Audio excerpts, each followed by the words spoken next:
In this video, I will go over how to access and use our student tracking notes. What are student tracking notes? These are a few phrases or sentences that you or your co-teacher write down after class about your students' goals and progress. Some good things that you can note during your student tracking notes are your students' goals, ways that they have been making progress, and areas of struggle for the student during the lesson. Why do we do this? We do this because it helps us keep track of students' goals and their progress towards their goals. It also helps us keep our staff informed of how it's going in the class and lets us know if any adjustments might need to be made. This can also help you keep up with students' progress if you miss a class, or if the class meets more than once a week and there are multiple volunteer teacher teams. This is also a great opportunity for you and your co-teacher to reflect on the lesson and how you're engaging your students so you can make any necessary adjustments.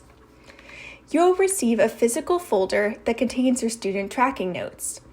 Educational Services staff will tell you where you can find your group's folder during the in-person volunteer teacher training. You will have a student tracking notes packet for each of your students.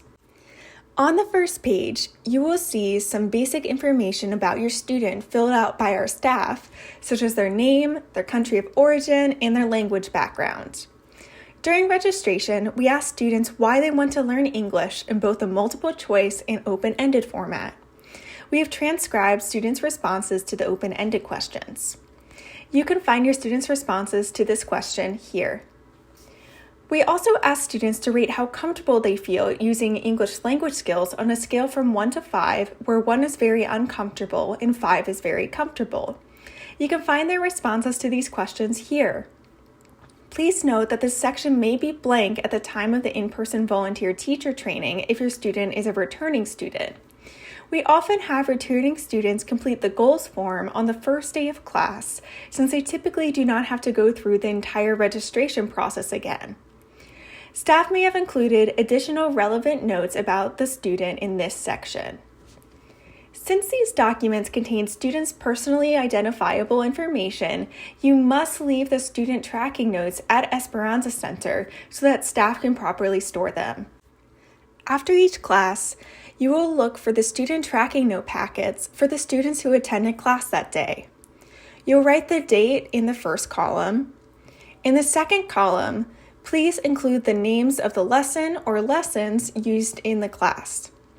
If you brought in your own materials to supplement the class, please write the topics or subjects covered here as well.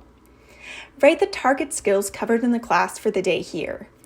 I highly recommend looking at your class syllabus for this, as it lists what is covered in the lesson already. This column should be the same for the students who attended class for this day, unless a student received specialized support. In this last column, you can write a sentence or a couple phrases that relates to this specific student's progress, concepts to review, and anything in the lesson that went really well. After making these notes about this student, I will complete the notes for the other students who were present for the class. Thank you for watching this video about student tracking notes. In the next video, I will cover how to access another key class resource, our online curriculum.